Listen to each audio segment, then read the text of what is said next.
My name is Donna Passmore, and I'm 29 years old. 4 days ago, I was supposed to be on my honeymoon. Instead, I'm sitting alone in what should have been a luxury suite, staring at a half-empty bottle of wine and trying to understand how my entire life detonated in front of 150 people. The wedding had been perfect right up until it wasn't. I had spent over a year planning that day. The garden venue, the live band, the premium open bar. Every detail had been exactly what Mark Reynolds, my boyfriend of 3 years and fiancé of 8 months, said he wanted. I paid for most of it. I work in tech sales and do well enough that I could afford the wedding without destroying my savings, but that didn't mean it was cheap. It meant it mattered. When I walked down the aisle, I genuinely believed I was walking toward the safest future of my life. Mark looked nervous, but in the sweet way grooms are supposed to look. His smile was tight, his hands shaking slightly. I remember thinking he was overwhelmed by the moment. I remember thinking that meant something. The vows went smoothly. My voice didn't even shake. I felt proud of us, of what we'd built, of the future I thought we were sealing. Then the officiant reached that line. If anyone has reason why these two should not be joined in marriage, speak now, or forever hold your peace. It was supposed to be ceremonial, a formality, something people chuckled about later. Instead, a woman stood up. She was sitting near the back, mid-30s, professional looking, calm in a way that didn't belong in a room full of champagne and white roses. "I have something," she said. The entire crowd froze. I felt Mark's hand tighten around mine, too tight. The woman walked slowly down the aisle holding a manila envelope. She didn't look at Mark. She looked directly at me. "Read this," she said, handing it over. "You deserve to know before this becomes legal." Mark leaned in urgently. "Donna, don't. She's crazy. I don't even know her." But the woman wasn't hysterical. She wasn't angry. She looked tired. Inside the envelope were screenshots. Hundreds of messages, explicit ones, intimate ones, messages between Mark and a contact saved as D. 6 months of planning meetups, hiding texts, lying to me. Photos of Mark with another woman kissing in restaurants, in hotel rooms. The last thing was a handwritten note. "I'm his wife. He told me it was over. It wasn't. I thought you should know before he ruins your life the way he ruined mine." I looked at Mark. "Care to explain?" I asked. His face was red, his mouth opened and closed, but nothing coherent came out. I didn't raise my voice. I didn't cry. I turned to the officiant. "We're done here." Mark grabbed my hand. "Please, let me explain privately." "No," I said. "Everyone deserves to know." I held up the papers. "My fiancé has been having an affair for 6 months. The whispers exploded. His mother rushed forward, furious. "You can't do this. Everyone's here. You're humiliating him." "He humiliated himself," I replied. Mark collapsed into tears. His friends surrounded him. I walked out of my own wedding, past the decorations I paid for, past the car with the just married sign, and drove away alone. 4 days later, I'm still processing. I woke up the morning after the non-wedding with that hollow feeling people describe, but you don't really understand until it happens to you.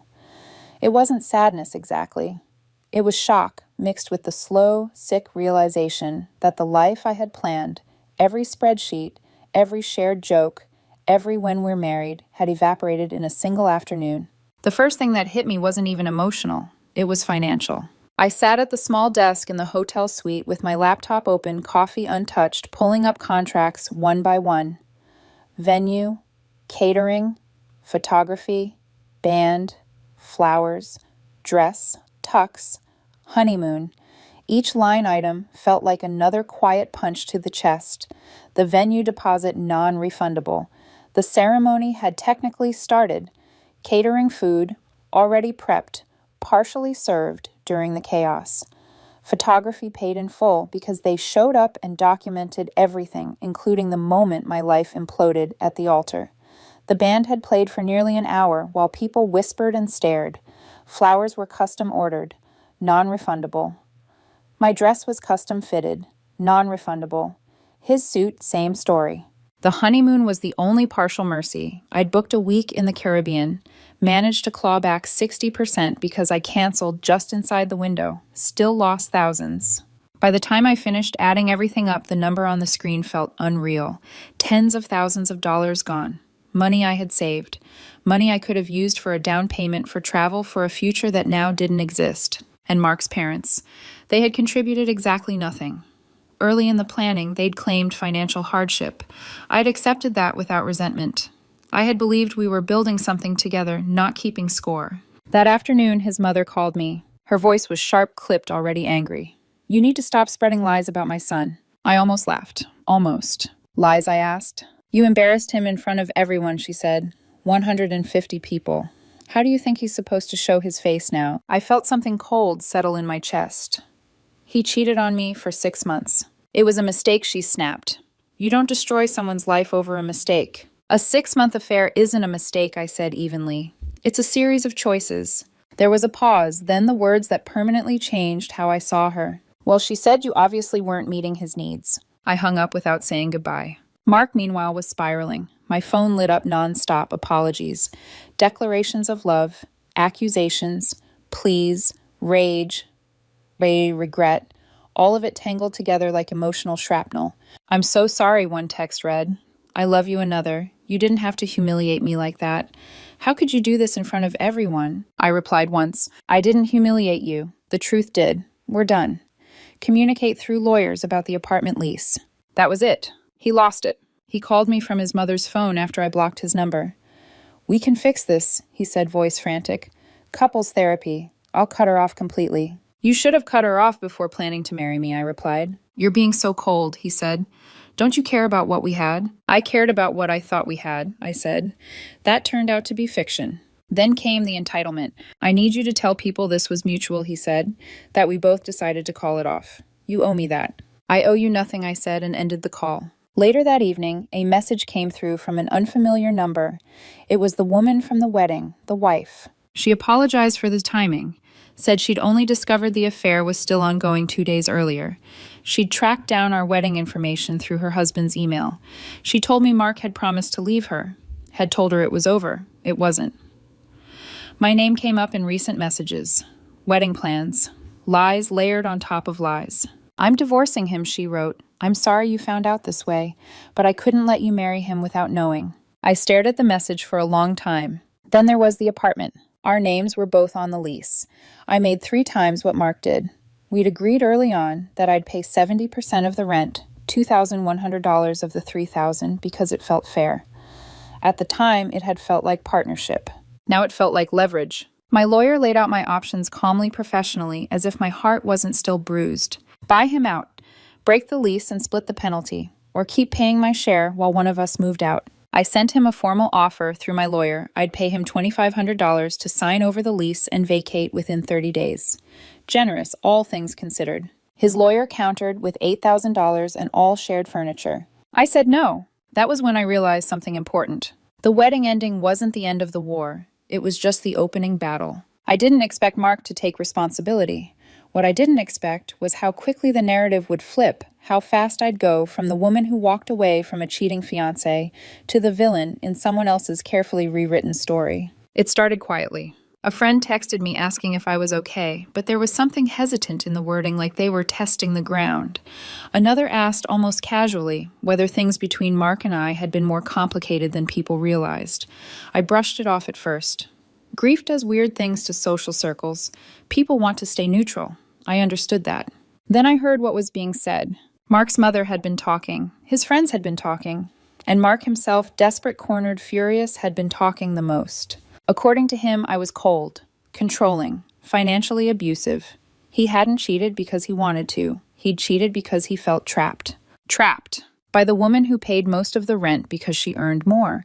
By the woman who never touched his bank account, never restricted his spending, never once monitored where he went or who he talked to. By the woman who trusted him enough to plan a wedding. The whisper campaign spread in fragments. Half-truths, carefully edited anecdotes, enough ambiguity to make people hesitate. One mutual friend finally called me directly. Look, he said, uncomfortable. I need to ask. Is it true you controlled all his money? No, I said flatly. He had his own bank accounts. Always did. He's saying you wouldn't let him buy things. I closed my eyes. He bought whatever he wanted. With his money. I paid more rent because I made more. That's it. There was a pause. Okay, he said. That's not what he's been telling people. That was the moment I realized staying silent wasn't noble. It was dangerous. So I did what I've always done when things get messy. I documented everything. Bank statements showing separate accounts. Payment histories showing the 70-30 rent split we'd explicitly agreed to. Venmo transactions where I reimbursed him for shared expenses. Text messages where we discussed finances calmly, rationally, as equals. Then I added the non-explicit messages between Mark and the woman he'd been cheating with, the ones that showed planning, anticipation, excitement. Not fear, not coercion, choice. I didn't post it publicly. I wasn't trying to destroy him. I just refused to let lies define me. When people asked, I sent them the evidence, quietly, directly. Most of them backed off. Some apologized. A few didn't respond at all. Those were the ones I lost. While I was managing that mess, the apartment situation escalated. Mark rejected the $2,500 buyout.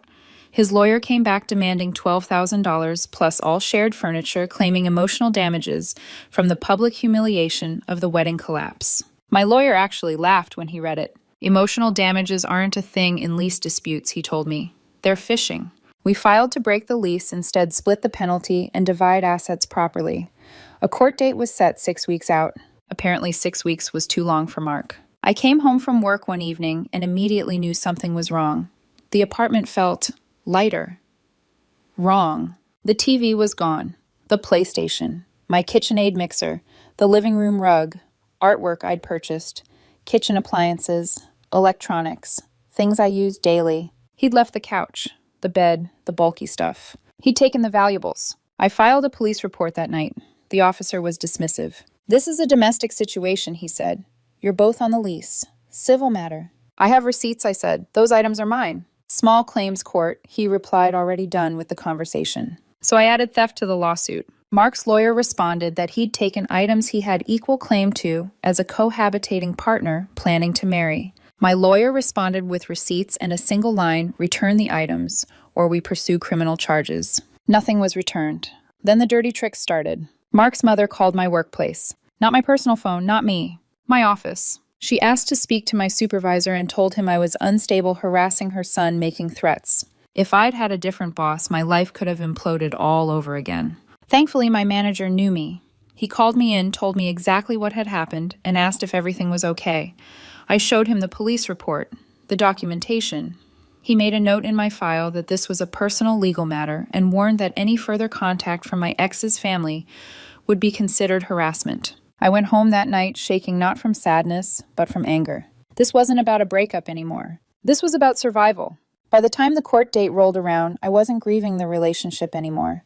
That chapter had closed the moment I walked out of the venue in my wedding dress.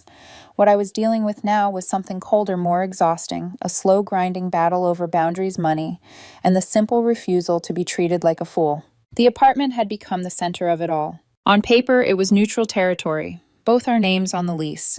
In reality, it was another place where Mark assumed I would bend just to make things easier for him.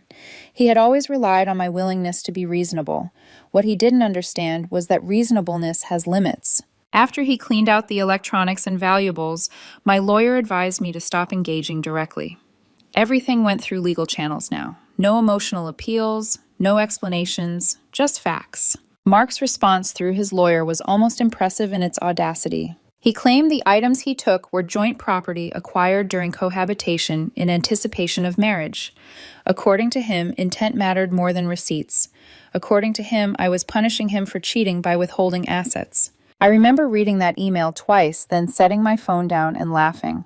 Not because it was funny, but because it was so detached from reality that it bordered on delusional. Receipts don't care about intent. While we waited for the hearing, the atmosphere around me shifted. Friends who had once been neutral started choosing sides. Some quietly distanced themselves, tired of the tension. Others checked in more often, offering support without asking invasive questions. I learned quickly who valued truth over comfort. Mark, on the other hand, leaned fully into victimhood. He told people I'd taken everything from him, that I was vindictive, that I was dragging things out instead of letting him move on. Never mind that he was the one who refused a clean buyout. Never mind that he was the one who took property that didn't belong to him. The court date arrived 6 weeks after the wedding. That wasn't. Mark showed up with both parents and his lawyer. I showed up with my documentation and a quiet resolve that surprised even me. Sitting there waiting to be called, I realized something unsettling. I wasn't nervous. I was ready. The judge reviewed everything methodically. The lease agreement, the payment records showing the 70-30 rent split, the bank statements, the receipts for the stolen items, the police report, The messages between Mark and his lawyer claiming ownership without evidence. When Mark's lawyer tried to pivot toward emotional distress, how the public nature of the wedding collapse had traumatized his client, the judge shut it down immediately. "This is a property and lease dispute," she said flatly. "Emotional distress is not relevant here." The ruling was clear. The lease would be broken. The penalty 2 months' rent split evenly, $3,000 each. I could keep the apartment for the remainder of the lease if I wanted, or we could both vacate. Mark was ordered to return the items he took or reimburse me their fair market value based on receipts. 14 days. When he started crying in the courtroom, it wasn't the quiet kind. It was loud, messy, designed to draw sympathy. His mother stood up, furious. "This is unfair," she shouted. "He's the victim here." The judge didn't even hesitate. "Ma'am, sit down. Your son took property documented as belonging to the plaintiff. That is not victim behavior." The bailiff stepped closer to her. Silence fell. Outside the courthouse, Mark's father approached me. It was the first time I'd seen him since the wedding. "You got what you wanted," he said bitterly. "Happy now." "I wanted a marriage," I replied. "I got betrayed. This is just cleaning up the mess." "She made a mistake," he said. "You're destroying him over it." "He destroyed us," I said calmly. "I'm just protecting what's mine." Behind him, Mark's mother shouted across the parking lot, "You're going to hell for this." I got in my car and drove away. 14 days passed. Nothing was returned. So my lawyer filed for the reimbursement judgment just over $4,000. It was approved without issue. Collecting it would be another story, but the record mattered. Consequences mattered. By then, I'd made my decision about the apartment. I was keeping it. I changed the locks the same day Mark officially vacated. Standing there in the quiet afterward, I realized the place felt different. Not empty, lighter. For the first time in months, the space belonged to me. Once the court ruling was finalized, the noise around my life changed. Not disappeared, just shifted. The frantic calls stopped. The legal threats evaporated. What remained was the slow, unglamorous reality of consequences settling in where denial used to live. Mark didn't return a single item. Not the television, not the gaming console, not the kitchen appliances he'd helped himself to, as if theft could be justified by proximity. When the 14-day deadline passed without a word, my lawyer filed to enforce the judgment. It was approved quickly. Collecting the money, he warned me, could take months or even years if Mark didn't have it, but the judgment would follow him. Credit reports, employment checks, loan applications. It would sit there quiet and permanent until paid. I didn't feel satisfaction. I felt tired. Around that same time, the other marriage finally collapsed. The woman who had exposed the affair reached out again. She told me the divorce was finalized. She got the house. He was paying alimony. His world had imploded in the way worlds do when lies can no longer hold their shape. According to her, when his life fell apart, he tried crawling back to Mark. That detail made me pause. Apparently, Mark told him to get lost, not out of loyalty to anyone, but because the fantasy had died. The man who'd promised everything had delivered nothing. The affair that once felt thrilling now looked exactly like what it was, a dead end. Mark posted something vague online about knowing your worth and not settling. The irony didn't sting the way I thought it would. It just confirmed something I'd already accepted: accountability was never coming. His parents tried one last tactic. His father called me voice, suddenly reasonable, almost gentle. He offered to pay the judgment if I'd let this go and stop pursuing their son. "The collection agency is handling it," I told him. "It's out of my hands." "We can settle this like adults," he said. "Adults don't steal property and cry victim afterward," I replied. "You're vindictive," he snapped. Maybe I said calmly, "but I'm not wrong." He hung up. By then, I'd already hired a collection agency. They'd take a percentage of whatever they recovered, but I didn't care. It wasn't about the money anymore. It was about closure, written in ink, not apologies that would never come. Through mutual acquaintances, I learned Mark's wages were being garnished. He made around $2,400 a month. The agency could take up to 25% of his disposable income. $300, $400 at a time. Slow, uncomfortable, unavoidable. The apartment, meanwhile, was becoming something new. I replaced what was gone gradually, not all at once. A new rug, a different couch layout, art that didn't remind me of conversations that never mattered. I painted over the accent wall we'd chosen together. The color felt like reclaiming territory. Socially, the dust settled. I lost a handful of friends who preferred the comfort of Mark's version over the inconvenience of the truth. I kept the ones who mattered. I made new ones through a recreational sports league I joined on a whim just to get out of my head. My family stayed solid. My mother checked in often, her way of asking if I was okay without forcing me to talk when I didn't want to. My sister took me out for dinner one night and said, "You didn't dodge a bullet. You dodged a catastrophe." She wasn't wrong. Work remained stable. Mark's mother never called my office again. Once harassment becomes documented, bullies tend to retreat. Emotionally, things were uneven. Some days I was fine, focused, productive, grounded. Other days I was angry about the money. The wasted time, the lies layered so carefully, I hadn't seen them until they collapsed all at once. Therapy helped. Having people who believed me helped more. I wasn't dating. I tried apps briefly, went on a couple of conversations that went nowhere. My therapist said that was normal. Trust doesn't regenerate on a schedule. And then there was the wedding video. The photographers had sent everything, every angle, every reaction. The exact moment the wife stood up. My face as I read the texts, Mark's breakdown, the murmurs rippling through the guests. It was surreal to watch. I showed it to exactly 3 people, my lawyer, my sister, and my therapist, not for revenge, not for validation, for proof. Proof that I hadn't imagined it. Proof that this really happened. 2 months passed, after the wedding, that never was, and life began to settle into something quieter. Not easier, just steadier. The chaos that had consumed every conversation and thought finally loosened its grip, leaving behind space. Space to think, space to feel, space to rebuild. Financially, the damage was done. When I added everything up one last time, the numbers still stung. Roughly $28,000 lost on a wedding that ended before the ink on the vows could dry. A decent used car, a chunk of savings I'd built carefully over years. But I wasn't broken. I adjusted my budget, cut back where I could, started funneling money back into savings slowly but deliberately. I set a goal 2 years to fully recover what I'd lost. Seeing progress, even small amounts, grounded me. It reminded me that this chapter hadn't ruined me. It had just cost me. Emotionally, the recovery was messier. Some days I woke up feeling light, almost relieved. Other days, anger crept in unexpectedly at the wasted time, the lies, the fact that someone could stand beside me, planning a future while actively destroying it. Therapy helped me untangle that.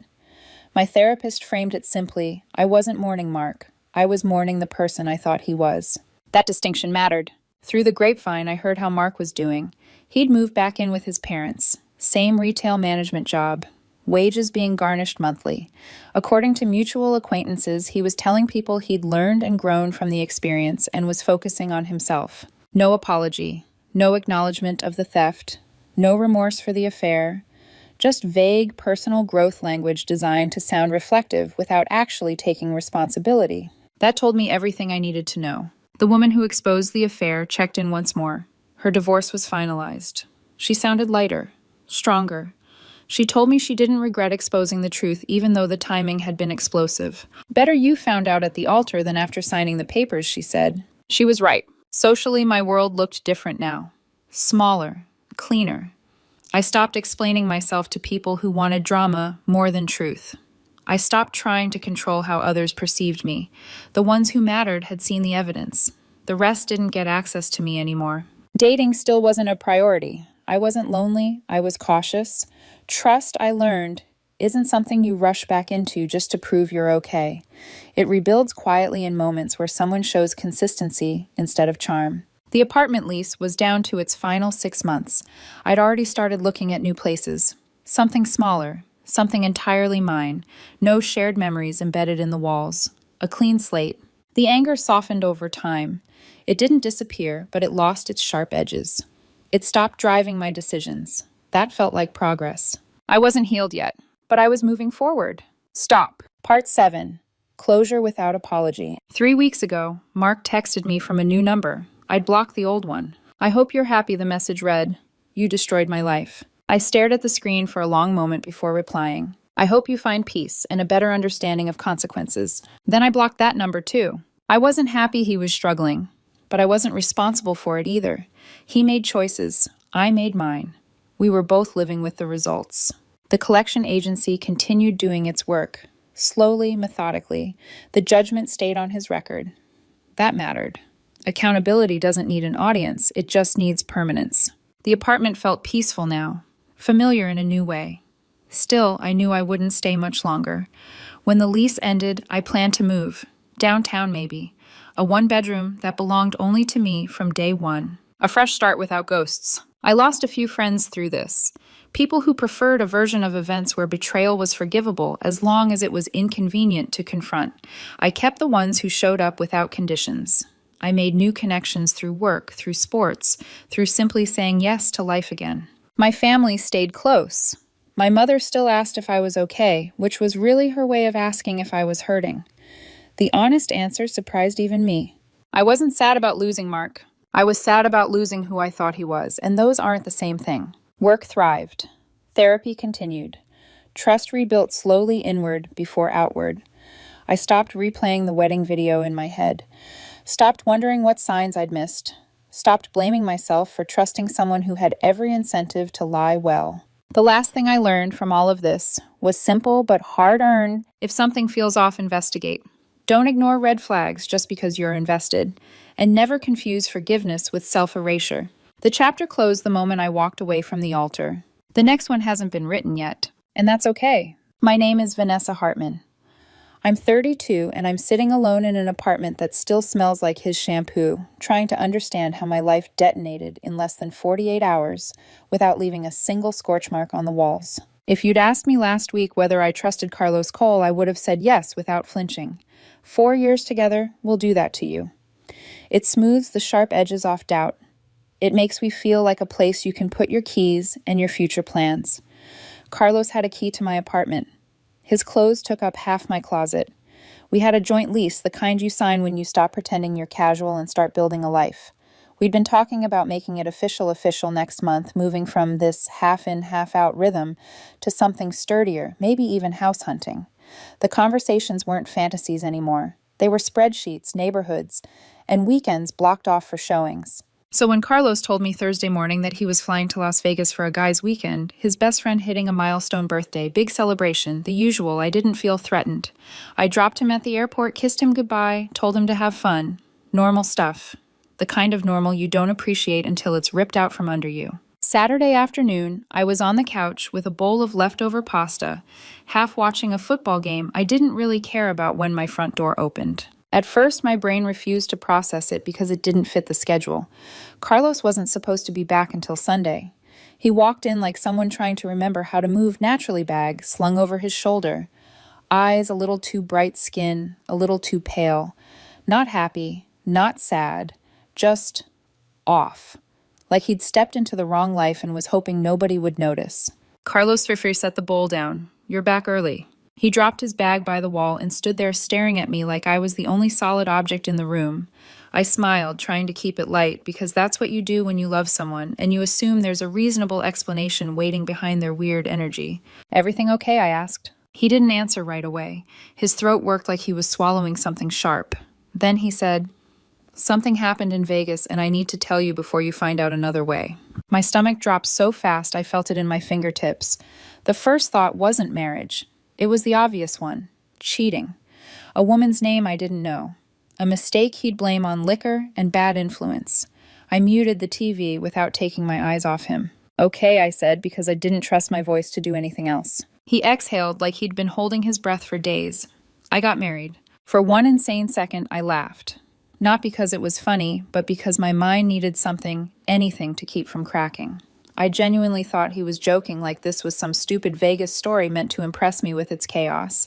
He didn't laugh back. Friday night, he rushed on words, tripping over each other. We were so drunk, and there was this woman I knew from college, Madison Reyes, and we went to one of those chapels and I married her. But it doesn't mean anything. I was wasted. I love you. You're the one I want to be with. I stared at him, and the room felt too bright, too quiet, like the world was holding its breath to see what I'd do. Carlos Cole, my boyfriend of 4 years, had married someone else while we were together, while we were literally talking about buying a house, while his mother had asked me what kind of ring I liked, like it was a normal question and not a prophecy. You married someone else, I repeated slow, as if the syllables might rearrange themselves into something that made sense. It was a mistake, he insisted, stepping forward, like closeness could fix it. A drunken mistake. We can get it annulled. It's not real. That word real hit me like an insult, as if reality was something he could negotiate. That's big, I said, and my voice came out weirdly calm, like it belonged to someone else. You can't be married to two people. We're not married, he snapped, immediately defensive. You and me, I mean. We're just dating. Just dating. 4 years. A joint lease. Shared holidays. His father calling me family over Thanksgiving like he meant it. His clothes in my closet. His key on my keyring. The way he'd looked at me last month while we measured the living room wall and talked about where the couch would go when we moved. Carlos's eyes filled with tears, and for a second I saw the version of him I knew, the one who could cry during sad movies, the one who held my hand in crowded places, the one who whispered apologies when he stepped on my foot. But that version was standing in the shadow of a man who'd signed his name on a marriage license and walked back into my home expecting me to clap for his honesty. I know, he said, voice breaking. I know, and I'm so sorry, but I came back to you. That has to mean something. It did mean something. It meant he thought I'd accept anything as long as he showed up. I stood up. My hands were steady, which scared me a little. I walked to my bedroom like I was following a script I'd never rehearsed, and I picked up my phone. Carlos followed, his panic rising as he realized I wasn't collapsing into forgiveness. What are you doing? He demanded. Reporting a crime, I said. He blinked at me like I'd spoken another language. What are you insane? I dialed 911. When the dispatcher answered 911, what's your emergency? Carlos's face drained of color. Hi, I said, and my voice stayed calm even as my heart tried to punch its way out of my chest. My boyfriend just told me he got married to someone else this weekend in Nevada. We're in a committed relationship. We live together. I believe this is bigamy. Carlos lunged for the phone. Hang up, he hissed. Hang up! I turned my shoulder away from him, not dramatic, just firm. The dispatcher sounded confused, asking me to clarify. I did. I explained the length of the relationship, the shared lease, the fact that he'd just confessed to marrying Madison Reyes while still with me. The dispatcher's tone sharpened when she said bigamy was a felony and asked if I wanted to press charges. Yes, I said. No, Carlos shouted at the same time, like volume could change the truth. The dispatcher asked for our address. I gave it. She told me officers were on the way. Carlos collapsed onto the couch, hyperventilating, as if he was the victim of my reaction and not the cause of it. You're ruining my life over a stupid drunken mistake, he gasped. You married someone else, I said, and that sentence tasted like metal.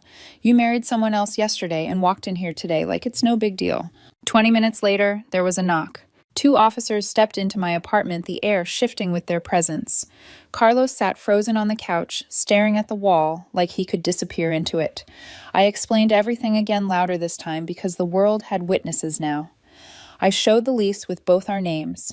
I showed texts from last week about furniture shopping. I pulled up the photo Carlos had posted on social media Friday night, him and Madison Reyes holding up a marriage certificate, his grin wide enough to split his face, captioned like it was a joke. One of the officers looked at Carlos. Did you get married in Las Vegas on Friday, November 3rd? Carlos nodded. Crying. And the sound of him crying almost made me sick. Not because I didn't care, but because it felt like he was trying to wash himself clean with tears. And you're currently in a relationship with Ms. Hartman, the officer asked. Yes, Carlos whispered, but we're not married. Married. The officer's eyes flicked to the lease, then back to Carlos. The questions continued, and each answer Carlos gave sank him deeper. When the officer asked if I wanted to press charges, I said yes again, because my life was not a rehearsal for someone else's selfishness. That's when Carlos's phone rang. He glanced at the screen and went even paler, like his body recognized the danger before his mind did. He answered too fast, and the call went to speaker for a split second before he fumbled it. Baby, a woman's voice echoed into the room, bright, confused, intimate. I've been trying to call you. Did you make it home? Carlos yanked the phone away, but it was too late. The officers had heard. I had heard. And in that tiny slice of sound, I felt the last fragile thread of maybe this was just dumb snap clean in half. Because Madison Reyes didn't sound like a mistake. She sounded like someone who thought she was a wife. The apartment felt haunted after they took Carlos away. Not haunted in a dramatic way, no slamming doors or flickering lights, but in the quiet, ordinary sense. His shoes were still by the door. His hoodie was draped over the back of the chair like he might come back for it in an hour. The indentation on the couch where he'd been sitting didn't spring back right away like the furniture itself was reluctant to let go of him. I stood there for a long time, staring at nothing. My brain refusing to accept that my boyfriend of 4 years had just been arrested in my kitchen for marrying another woman. My phone buzzed. A text from an unknown number. At first, then I realized it was his mom. What did you do to my son? I didn't respond. 5 minutes later, my phone rang. I let it go to voicemail. Then it rang again. And again. By the third call, my hands were shaking, not with doubt, but with the adrenaline crash that comes after you stop holding yourself together. I finally answered. How dare you, his mother said, immediately skipping hello like it was unnecessary. Her voice was sharp, furious, vibrating with entitlement. How dare you have Carlos arrested? He married someone else, I said. I was surprised by how steady my voice sounded, even to my own ears. He made a mistake, she snapped. He was drunk. It doesn't count. I'm pretty sure the law doesn't work like that. She scoffed. You're being dramatic. This is a private matter. You didn't need to involve the police. It stopped being private when he involved a second marriage. There was a pause, just long enough for her to change strategies. When she spoke again, she was crying. Please, she said, voice trembling. He's scared. He's alone. This is going to ruin his life. He loves you so much. He came home to you. Doesn't that tell you anything? It told me everything. I'm not dropping anything, I said quietly. She hung up on me. Her husband called the next morning. Carlos's father didn't bother with tears. You're a vindictive woman, he growled into the phone. You know that you're ruining my son's future over a Vegas joke. Jokes don't come with marriage licenses. If you don't fix this, he warned, you're going to regret it. Is that a threat? I asked. He hung up. By Sunday afternoon, I was emotionally exhausted in a way I didn't know was possible. Like every nerve had been rubbed raw. I was standing in my kitchen, forcing myself to drink water, when someone started pounding on my door. Not knocking. Pounding. I froze, my heart slamming into my ribs.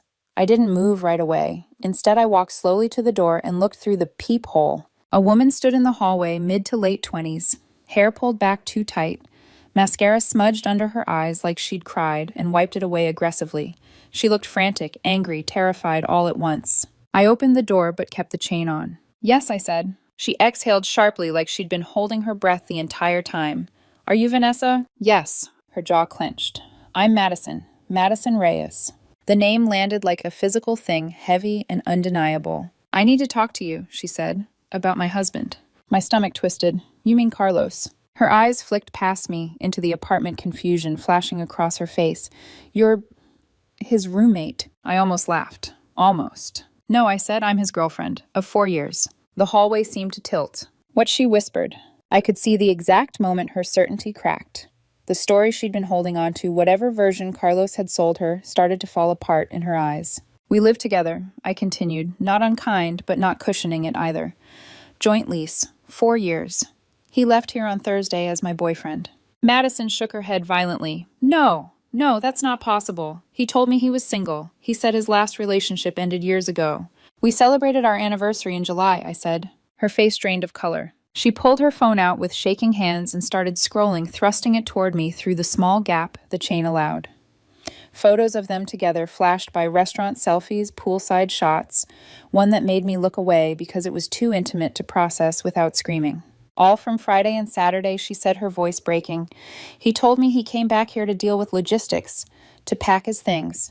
He said he was moving to Vegas. I stared at her, the anger in my chest rearranging itself into something colder and sharper. He lied to both of us, I said. She slid down the wall until she was sitting on the floor outside my apartment, hands in her hair. Oh my God, she whispered. Oh my God. I married him. Yes, I said, you did. And now he's in jail, she said faintly. For bigamy. She looked up at me, panic flooding her face. Am I in trouble? No, I said. You didn't know. He did. She nodded rapidly like she needed that reassurance more than air. I need to get this annulled. Immediately. My parents are going to lose their minds. I already gave a statement, I said. The detective will probably want to talk to you. She swallowed. I'll cooperate. I swear.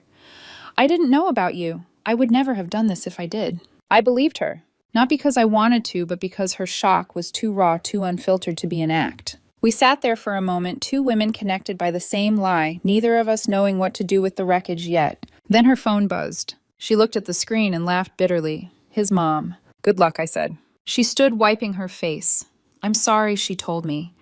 And for the first time since Carlos walked back into my life married, I felt something close to validation. I really am. After she left, I locked the door, slid down against it, and finally let myself breathe. I didn't cry. I just sat there listening to the echo of everything I thought I knew, collapsing under the weight of what was real. I didn't sleep that night. Not because I was crying or replaying Carlos's voice in my head, but because my brain had flipped into a hyper-alert state, like it was convinced that if I let my guard down, something else would ambush me. Every sound in the apartment felt too loud. The refrigerator humming, a car door slamming outside.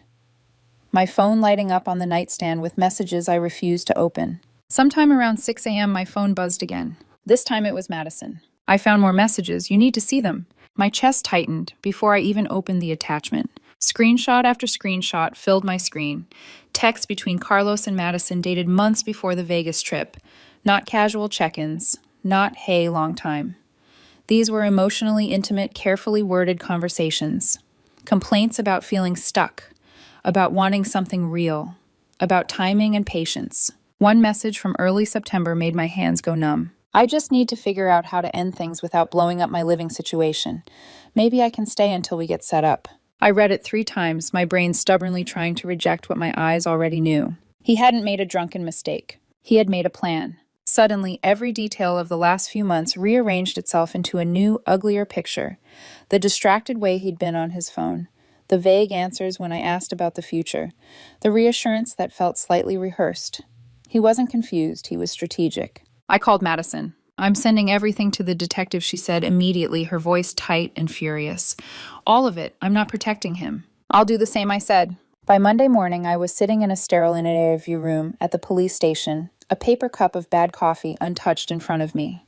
I handed over my evidence, our lease photos of us together, spanning years, texts about furniture shopping and holidays messages, where he told his family we were serious. The detective flipped through everything with raised eyebrows. I've seen a lot, she said, but this one's special. Special, I echoed hollowly. She explained the next steps. Madison had already contacted them, shaken but cooperative, filing for annulment and providing the messages that showed fraud. The case wasn't just about feelings anymore, it was about intent. Court was scheduled for that afternoon. The annulment hearing was almost insultingly fast. Madison sat on one side of the courtroom, pale and rigid. Carlos sat at the defense table, hair disheveled, eyes darting anywhere but at me. When he finally looked up, there was something in his expression that felt like calculation, even then, like he was still searching for the angle that would save him. The judge didn't buy it. Fraud, deception, evidence of an existing committed relationship. The annulment was granted in under 5 minutes. Carlos's shoulders sagged, but not in relief, more like frustration that one of his safety nets had snapped. I thought that would be the worst of it. I was wrong. The criminal proceedings moved forward faster than I expected, and with them came Carlos's new strategy. His public defender claimed I had been controlling, emotionally manipulative, that Carlos had felt trapped in our relationship, and that the Vegas marriage was his attempt to escape an unhealthy situation. I sat in the courtroom, hands folded in my lap, listening to a woman describe me like a villain in a story I didn't recognize. According to them, I had isolated him from friends, controlled his finances, forced him into the lease, used emotional pressure to keep him stuck. I felt like I was dissociating, watching my life get rewritten in real time. My lawyer stood up calmly. She didn't raise her voice. She didn't get dramatic. She just started laying out receipts. Separate bank accounts. Texts where Carlos suggested moving in together. Messages where he pushed for the joint lease. Social media posts of him calling me the best thing that ever happened to him days before Vegas. Statements from friends and family, mine and his, confirming our relationship was mutual, stable, and chosen. Then the messages to Madison. The months of planning. The talk of logistics. The judge leaned back in his chair, tired lines etched deep into his face. The coercive control argument doesn't hold, he said flatly, when the evidence shows months of preparation. This was not an escape. This was duplicity.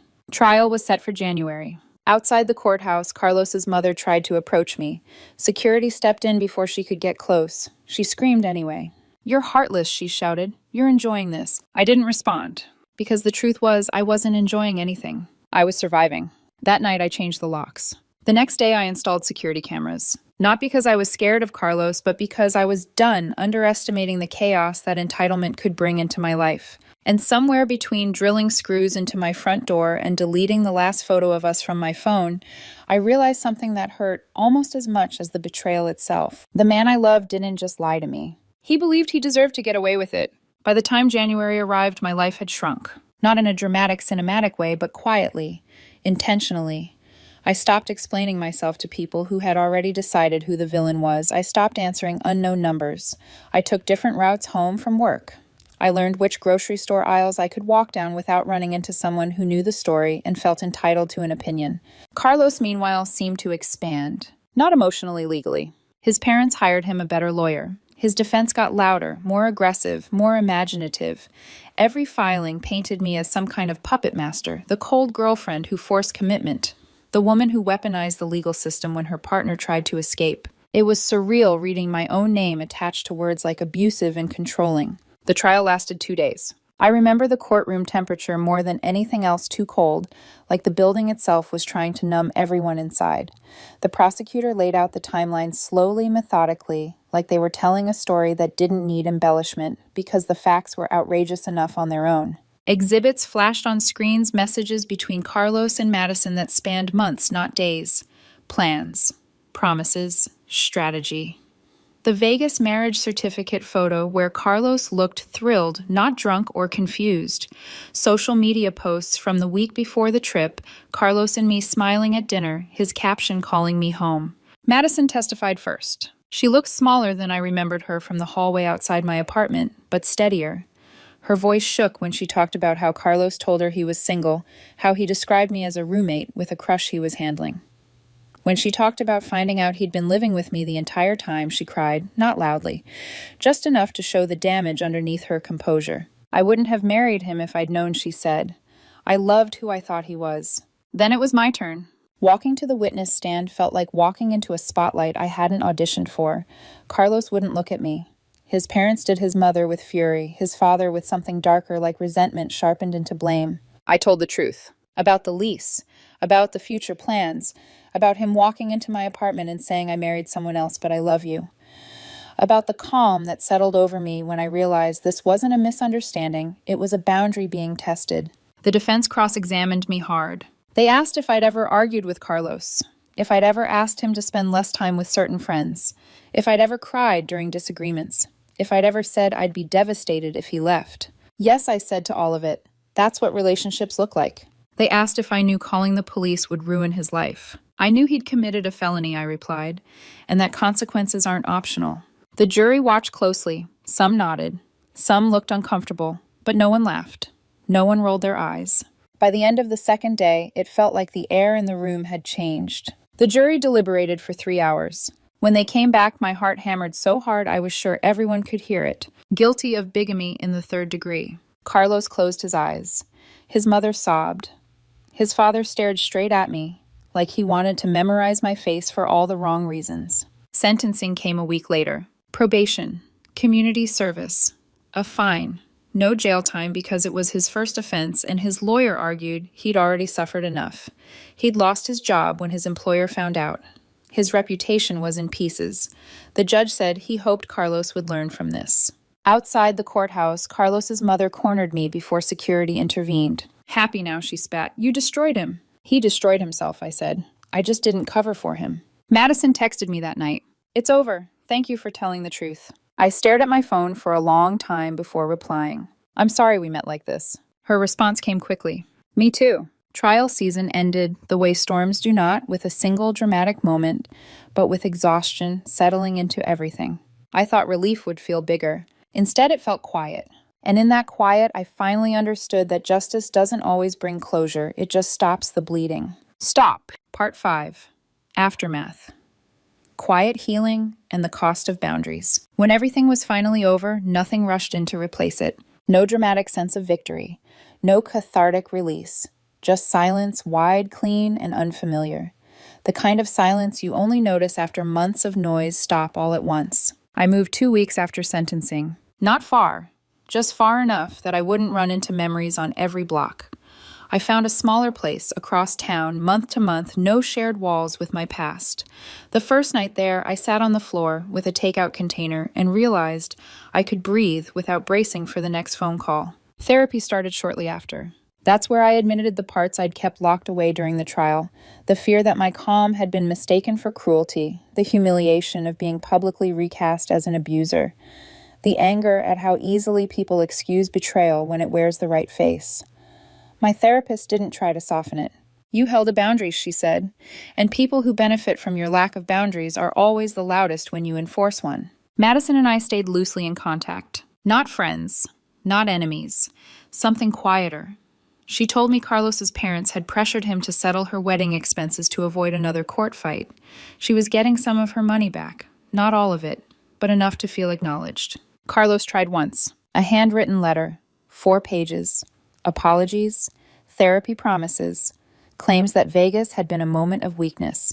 He begged me to forgive him, to help him move on, to drop the charges retroactively, like that was a thing that existed. I forwarded it to my lawyer. She advised me not to respond. Depending on the language, she said, this could be considered witness tampering. I felt nothing reading the letter. That surprised me more than anything else. His parents sent me an invoice for his legal fees. $8,000. I mailed it back with LOL, no written, across the top. I never heard from them again. Life didn't magically get better, but it got clearer. I worked. I saw friends. I watched football again without associating it with disaster. I went on a few dates, realized trust wasn't something you snap back into place like a rubber band, and stopped forcing it. My sister called the entire ordeal the wildest thing she's ever seen outside a reality show. My mom sent care packages with notes that said, "Proud of you for standing up for yourself." Sometimes that was enough. Carlos faded into the background probation fines, community service consequences that followed him quietly like they should have from the start. And me, I learned something expensive but permanent. Love doesn't require tolerance of disrespect. Forgiveness isn't mandatory when someone commits a literal crime against your life, and being calm doesn't mean you're cruel, it means you're done negotiating your worth. So that's how my 4-year relationship ended. Not with screaming or revenge, but with a phone call, a courtroom, and the realization that boundaries are not punishments. They're survival. My name is Donna Brady, and I was 32 years old when the man I thought I was building a future with decided to end it publicly, cruelly, and without warning. But this story didn't begin at his graduation party. It began 4 years earlier when he was broke, exhausted, and desperate for a second chance at a life he couldn't afford on his own. I met Timothy Wright when he was 23 and working 2 jobs just to stay afloat. He dropped out of college after his freshman year because his parents couldn't help financially anymore and student loans terrified him.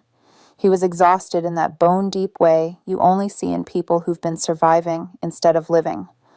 We met through mutual friends, started talking, and within weeks, I could tell he wasn't lazy or aimless. He was driven, just trapped. Timothy talked about marketing like it was oxygen, campaigns, branding strategies, consumer psychology. His eyes lit up every time, and I fell for that fire, hard. 6 months into dating, he admitted he was stuck. He could either wait another 2 years to save enough money to go back to school, or take out crushing student loans that would follow him into his 30s. He asked me what I thought. I told him the truth. I told him I could help. At the time, I was doing well. I worked in tech, got in early, made smart investments. I had no debt, owned my condo outright, and earned more than enough to be comfortable. When Timothy asked, half joking, "How much help are we talking?" I didn't hesitate. "All of it," I said. "You focus on school. I'll handle the rest." He cried. Actually cried. Said no one had ever believed in him like that. But here's the thing this matters. I'm not naive. My father was destroyed in a divorce where he paid for his ex-wife's education, and she left him the month after passing the bar, took him for everything. I grew up watching that fallout. I learned early that love doesn't cancel accountability. So I told Timothy there would be paperwork, not because I didn't trust him, but because I trusted myself. We went to a lawyer together, drew up proper loan agreements, 3% interest, repayment starting 1 year after graduation. Everything notarized, everything clean. Timothy didn't resist. He thanked me for being responsible, said it made him respect me more. Over the next 4 years, I paid for everything. Tuition, rent, utilities, textbooks, a laptop, car repairs, an emergency dental surgery. Every payment logged, every agreement updated and signed each semester. I kept digital and physical copies in a dedicated folder. Did I think I'd ever use them? No. I thought we'd get married. I thought the loans would eventually be meaningless paperwork in a drawer. Life was good. We talked about moving in together after graduation. His family adored me. His mother would tear up thanking me for saving her son's future. They called me the best thing that ever happened to him. Graduation was supposed to be our victory lap. I helped pay for the party too. A big one. Over 100 guests. His family, his friends, my coworkers. Open bar. Catered food.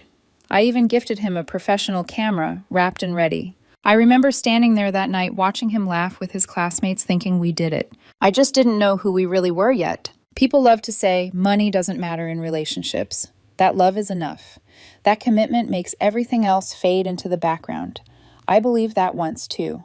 For 4 years, I believed it so deeply that I structured my entire life around supporting Timothy Wright emotionally, financially, and quietly without ever making it feel like a debt between us.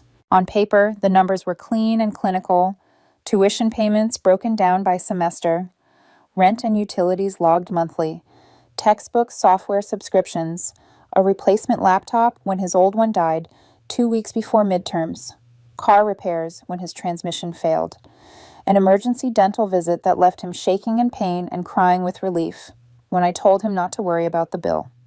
By the end of it all, the total sat at $127,000, neatly itemized in a spreadsheet I updated like clockwork. But none of that captured the real cost. What the documents didn't show were the nights I stayed awake while he studied keeping the apartment quiet, making coffee at 2 in the morning because he was spiraling before an exam. They didn't show me skipping vacations, postponing renovations on my condo, turning down indulgences because I wanted to make sure there was always a buffer if he needed something. They didn't show the emotional labor being his cheerleader, his safety net, the person who told him he wasn't a failure when he bombed a presentation or got rejected from an internship. Timothy used to say I was the reason he didn't give up. His parents said it louder. His mother hugged me every holiday like I was already her daughter-in-law. "You're an angel," she told me once, her voice cracking. "You gave my son a future." His father shook my hand and said, "We'll never forget what you've done for him." They both knew about the loans. They knew everything. They joked that someday Timothy would pay me back by giving me beautiful grandchildren. And for a long time, I believed that was the direction we were heading. We talked about moving in together after graduation, about combining finances eventually carefully, thoughtfully, about getting married once he was settled into his career. The loan agreements felt like a formality, something practical adults did, even when they loved each other. Timothy never complained about them. In fact, he thanked me more than once for the low interest rate, saying any bank would have crushed him. But somewhere in the last year, things shifted. It wasn't dramatic.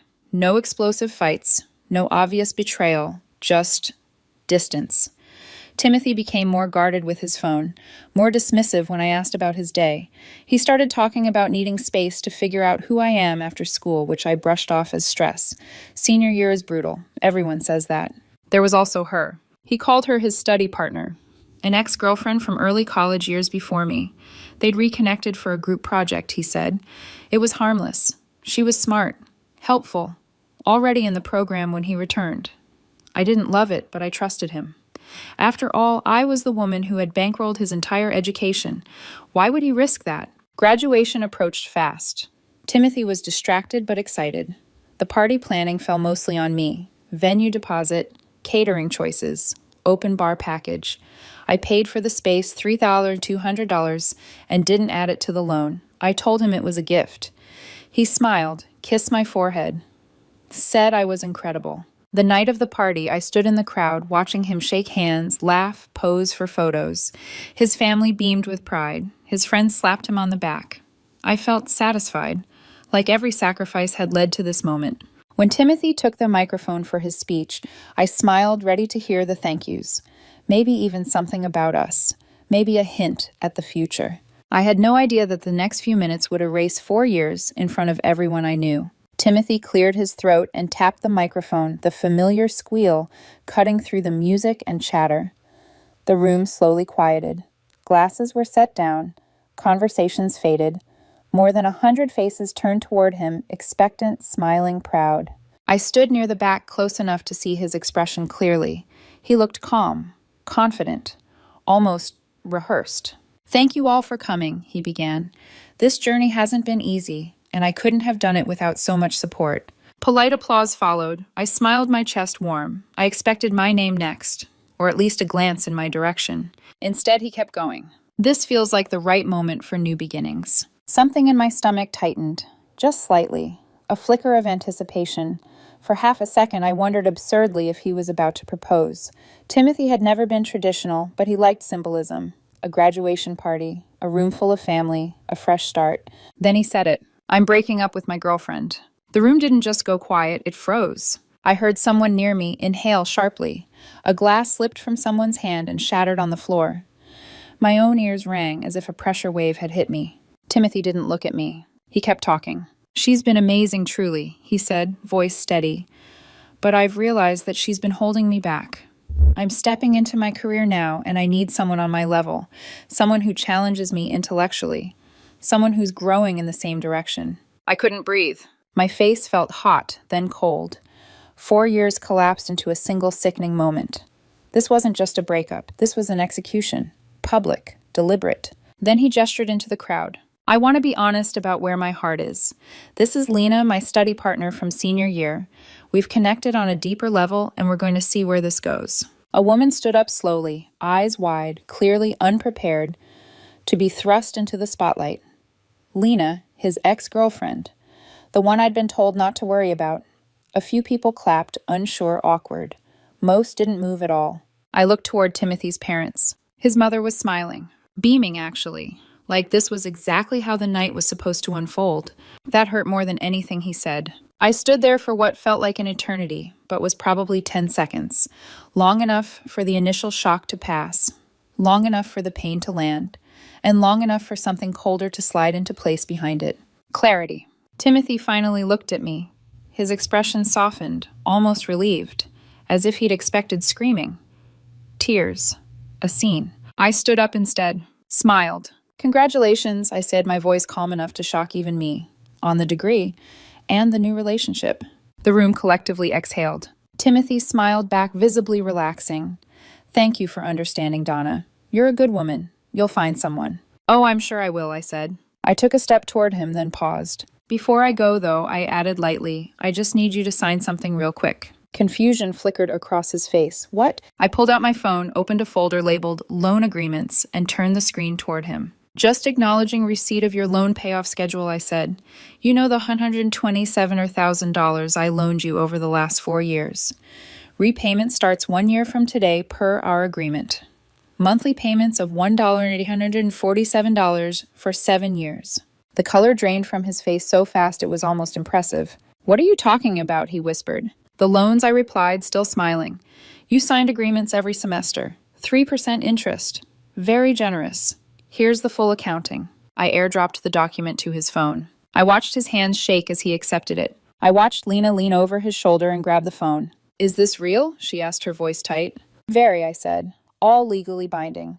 I have my lawyer's contact info right here if you'd like to verify. I handed Timothy my attorney's business card. Chaos erupted. His mother rushed toward us. You can't do this. Loaned, I corrected gently. Not gave. Big difference. His father read the document on the phone, his face twisting with horror. Timothy looked at Lena, panicked. I didn't think she'd actually enforce them. That's not how contracts work, I said pleasantly. See you in court if you default. Enjoy the party.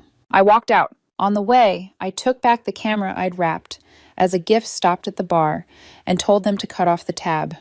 My card was no longer authorizing charges. By the time I got home, I had 31 missed calls. I blocked his number. By the time I got home, the adrenaline had burned off, leaving behind something heavier. Not regret, not guilt, just a deep, aching exhaustion that settled into my bones as I set my keys on the counter and kicked off my shoes. I poured a glass of water and sat on the edge of my couch, staring at the dark screen of my phone as notifications stacked up. Missed calls, voicemails, texts from unknown numbers that I didn't bother opening. I didn't need to read them to know what they said. Shock turns to anger fast when people realize consequences are real. I slept anyway. For the first time in months, I slept without waiting for a late-night text from Timothy asking if I could proofread something or calm him down before a presentation. The next morning, my phone buzzed at 8:12 a.m. It was Timothy's father. I hadn't blocked him. We need to talk about what you did last night, he said. The moment I answered, his voice tight and controlled, in the way people get when they're barely holding themselves together. I enforced a legal agreement, I replied calmly. You ambushed him, he snapped. You humiliated him. I almost laughed. He dumped me in front of 100 people after I paid for his education. If we're keeping score, I think he started the humiliation. She's our daughter, he said, slipping, then correcting himself. He's our son. You can't seriously expect him to pay that back. That's exactly what I expect, I said. That's what loan agreements mean. He doesn't even have a job yet, which is why repayment doesn't start for a year. He has 12 months to figure it out. Employment usually helps. He tried guilt next. Told me I was vindictive, that I trapped Timothy, that no decent woman would do this. I reminded him quietly that his son had made a calculated decision to publicly discard me after taking 4 years of support. Then I hung up. On Monday, my lawyer called. Well, she said, audibly amused. Your ex has hired an attorney. Already, I asked. Already. They're claiming the loans were actually gifts because you were in a relationship. I laughed then. I couldn't help it. That argument won't survive first contact with a judge, my lawyer said. He signed notarized agreements. Multiple. This is legally laughable. We sent back copies of all 6 loan agreements, plus the amendments, plus screenshots of text messages where Timothy thanked me for the generous interest rate. His lawyer went silent after that. Tuesday morning, his mother showed up at my condo. Building security called to ask if I knew the woman screaming through the intercom. I didn't answer it. Security escorted her out while she shouted that I was ruining her baby's life and that I'd regret this. That afternoon, I got an email from Lena. Subject line, we need to talk woman to woman. She wrote that she hadn't known about the loans, that the debt was a lot, and that she needed to reconsider the relationship. She suggested boldly that I forgive the loans to give Timothy a chance at happiness.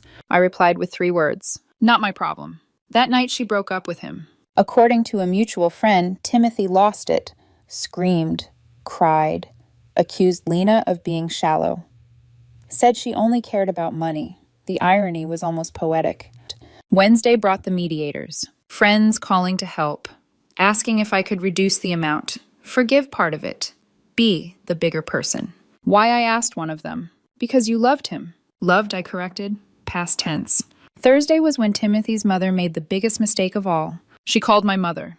My mother listened, then she spoke calm, firm, and devastating. My daughter loaned your son $127,000 at an extremely generous rate.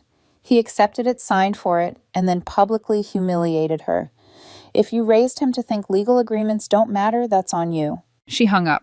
My mom called me afterward laughing. That woman is unhinged. Friday morning, I was served. Timothy was suing me for financial coercion and emotional distress. He was asking for $250,000. My lawyer called within minutes. This lawsuit is dead on arrival, she said. But now we counterclaim, and this gets expensive for him. I told her to proceed. By the end of the week, the story had spread. Friend groups fractured. People chose sides. Timothy's job offer was rescinded after his lawsuit came up in a background check. He blamed me publicly. My lawyer took screenshots. The consequences were only just beginning. By the time Monday rolled around, it felt like my life had split into 2 parallel tracks. In one, I still went to work, answered emails, drank coffee, sat in meetings, nodded at the right moments. In the other, my phone buzzed constantly with updates from my lawyer, screenshots of social media posts, forwarded messages, and increasingly frantic attempts from Timothy's side to regain control of a situation he had set on fire and then panicked when it burned too hot. The lawsuit was officially filed that morning. Financial coercion, emotional distress, manipulation under false pretenses. $250,000. When my lawyer walked me through it line by line, I felt something unexpected. Not fear, not even anger, but embarrassment. For him. The claims were sloppy, emotional, contradictory. They painted Timothy as a helpless victim with no agency, despite 4 years of signed, notarized agreements and documented conversations acknowledging the loans. This reads like it was written to scare you, my lawyer said flatly, not to win. So what happens next, I asked. We file a motion to dismiss with prejudice, she replied, meaning if the judge agrees, and they will, he can't refile. And then we counterclaim for the full loan amount plus legal fees. He made this expensive on purpose. He doesn't get to walk away from that. I approved it without hesitation. That week was when the pressure campaign really began. Timothy's parents emailed, called, texted. His mother wrote long, rambling messages about how I'd shattered their family, how Timothy wasn't sleeping, how I should show compassion. His father tried a softer tone, asking if we could handle this privately like adults.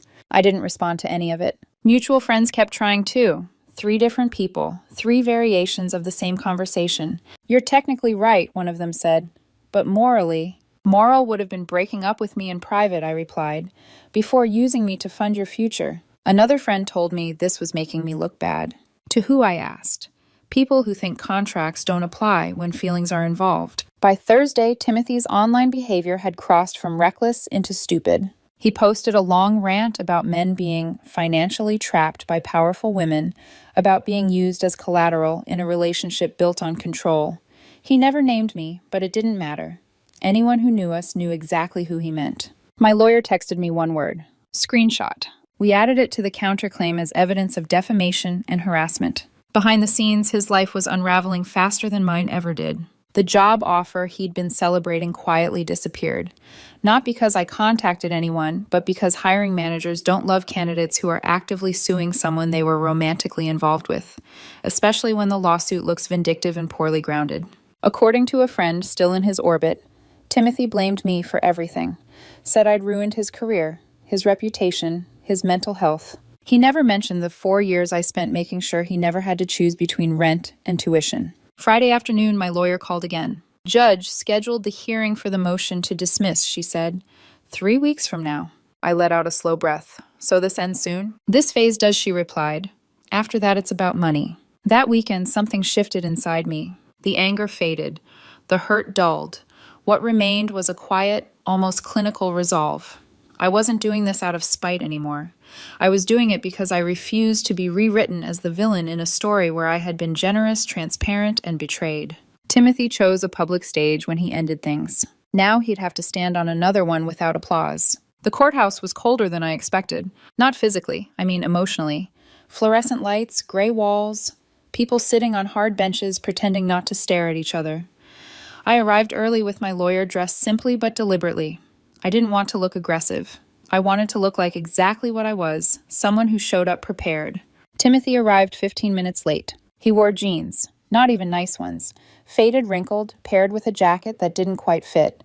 Beside him was his attorney, a young man who looked like he'd rather be anywhere else. They avoided my eyes as they passed. Timothy's mother trailed behind them, whispering furiously, her face already red. The judge called the case promptly at 2. My lawyer stood first. She didn't dramatize anything. She didn't raise her voice. She simply laid the facts on the table one by one. 6 separate notarized loan agreements. 4 years of documented payments. Text messages confirming understanding and acceptance of terms. A public breakup initiated by the plaintiff. Your Honor. She concluded this lawsuit is retaliatory. There is no evidence of coercion. There is overwhelming evidence of informed consent. Timothy's lawyer stood. He tried to argue vulnerability, financial pressure, emotional influence. He spoke in broad terms, leaning heavily on feelings and implication. The judge listened patiently, then asked a question that ended everything. Was the plaintiff employed at the time of the first loan? Yes, Your Honor, the lawyer admitted. He was working 2 jobs. So he had income. And he signed these agreements not once but repeatedly over 4 years. Yes, and at no point did he object, raise concern, or allege coercion until after he publicly ended the relationship. The lawyer hesitated. No, Your Honor. The judge flipped through the document's expression unreadable. These are some of the clearest contract documents I've seen in some time, she said. Notarized, explicit terms, multiple signatures. She looked up. Motion to dismiss is granted, with prejudice. Timothy broke. Not loudly, not theatrically. His shoulders slumped, his face crumpled. His mother gasped behind him. But my lawyer wasn't finished, Your Honor. We intend to file a counterclaim for the full loan amount plus legal fees incurred defending against this frivolous lawsuit. The judge nodded once. Granted. Defendant may file counterclaim. Next hearing in 45 days. It was over. In the hallway, Timothy was sobbing openly.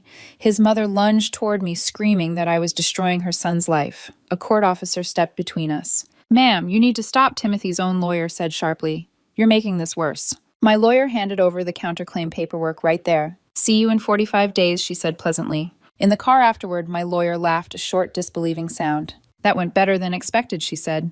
Judge saw straight through it. So what happens now, I asked. Now he either settles, she replied, or he loses even more. I stared out the window as the city passed by, feeling something close to relief but not satisfaction. 4 years of my life had just been reduced to legal precedent, and somehow that felt right. The settlement conference happened 5 days later. I didn't attend in person. My lawyer handled it from her office speakerphone on papers spread neatly across her desk. Timothy's side opened with what they called a reasonable resolution. $70,000. Less than the original loan. Far less than the loan plus legal fees. My lawyer muted the call and looked at me. "They're scared," she said, "but not scared enough yet." We countered at $142,000, the full loan amount plus legal fees. Timothy's parents, who were now officially involved, balked. The numbers went back and forth for days. 95, 110, 135. When they finally landed at $110,000, my lawyer laid out the reality. "In court, we'd probably win more," she said, "but litigation is slow, expensive. This ends it." I thought about dragging it out, about watching the pressure crush him further. Then I thought about being done. I accepted with one condition: a non-disparagement agreement. No public statements, no social media, no whisper campaigns. One violation triggered immediate repayment of the remaining balance plus penalties. They agreed instantly. The settlement was signed that Friday. $15,000 hit my account as a down payment. His parents paid it. The rest would come monthly. They had to co-sign. They were furious, but trapped. For a while, the payments came on time. Then they didn't. 2 missed months triggered the clause. My lawyer sent notice. Panic followed. Threats of bankruptcy. More calls. More guilt. It ended the same way everything else did with money. A final lump sum. $65,000. His parents took out a home equity loan. The family imploded behind the scenes. Blame flew in every direction. When the final payment cleared, my lawyer sent a closure letter confirming all obligations were met. I printed it, filed it in the same folder as the loan agreements. And that was it. I ran into Timothy once, months later. He worked at a phone store in the mall. We made eye contact. He looked away. I felt nothing. Not anger, not triumph, just distance. That's how I knew it was over. People asked if it was worth it. The money helped. I invested it. But that wasn't the point. The point was that I refused to be rewritten as a fool. I refused to let generosity be mistaken for weakness. I refused to pretend betrayal doesn't have consequences just because love once existed. Timothy made his choice on that stage. I simply made sure it counted.